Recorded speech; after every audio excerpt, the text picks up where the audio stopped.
Algumas reações químicas, elas param de acontecer quando todos os reagentes são transformados em um produto final. Contudo, existem alguns tipos de reações que são chamadas de reversíveis, que, ao mesmo tempo que o reagente ele se transforma em um produto final, aquele produto ele volta a se rearranjar, tá? E formar aquele mesmo reagente.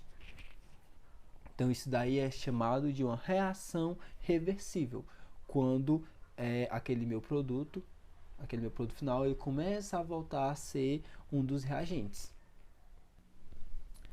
Então, reações reversíveis são aquelas reações ou processos que os reagentes e produtos, eles são formados, produzidos ao mesmo tempo. Ou seja, ao mesmo tempo que eu tenho reagentes se transformando em produtos, eu vou ter produtos se transformando em reagentes.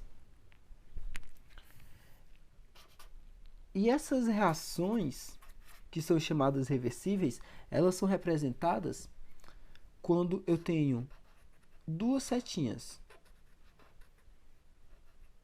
Uma no sentido direito e outro no sentido esquerdo.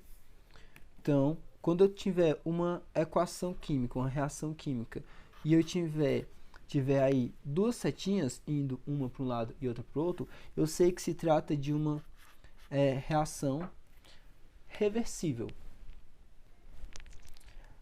Veja que, ao mesmo tempo que essa substância está se transformando nesta, esta substância volta a se transformar nesta. Tá? Então, isso aí é que é uma reação reversível, em que a reação que acontece no sentido da esquerda para a direita, ela é chamada de reação direta. Reação direta.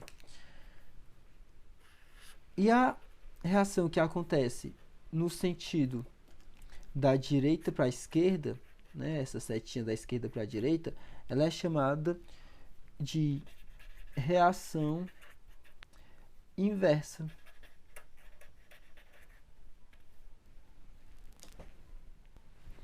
Em que, novamente, esta daqui, eu tenho aí a formação do meu reagente para produto.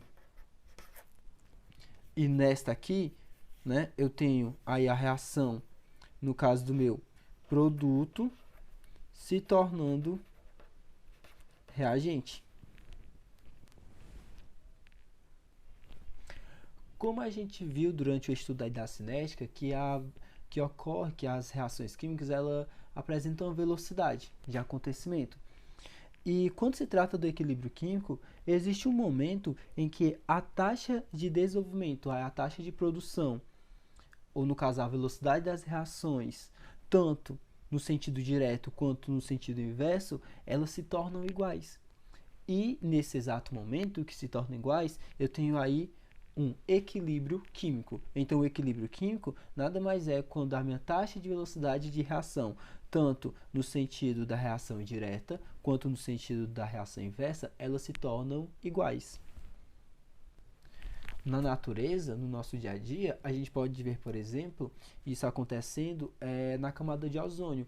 Quando você tem aí a camada de ozônio, o ozônio ocorrendo ao mesmo tempo que ocorre a decomposição do ozônio, eu tenho aí novamente a formação desse mesmo aí com base nos oxigênios, tá? da atmosfera. Como a gente viu durante aí o estudo da cinética, à medida que uma reação química acontece, a quantidade dos meus reagentes diminui, enquanto que a quantidade dos meus produtos aumentam.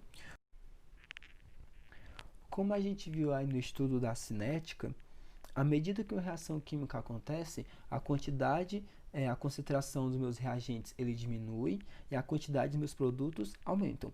Como a gente está falando de reações reversíveis, eu vou ter aí a produção tanto do produto quanto dos reagentes, à medida que a reação acontece. Então aqui eu trago um gráfico em que eu demonstro a velocidade de consumo do reagente, tá? Que é expressa aí pela setinha descendo, o consumo do reagente e a produção aí do meu produto, a formação do meu produto final. Num determinado ponto, essas duas velocidades, tanto do consumo do meu reagente quanto da formação do meu produto, elas se igualam. E nesse exato momento, eu tenho aí o que é chamado de equilíbrio químico. E a partir desse momento, as concentrações dos participantes, elas permanecem constantes. Eu tenho aí o equilíbrio químico e a partir de então, as concentrações permanecem constantes.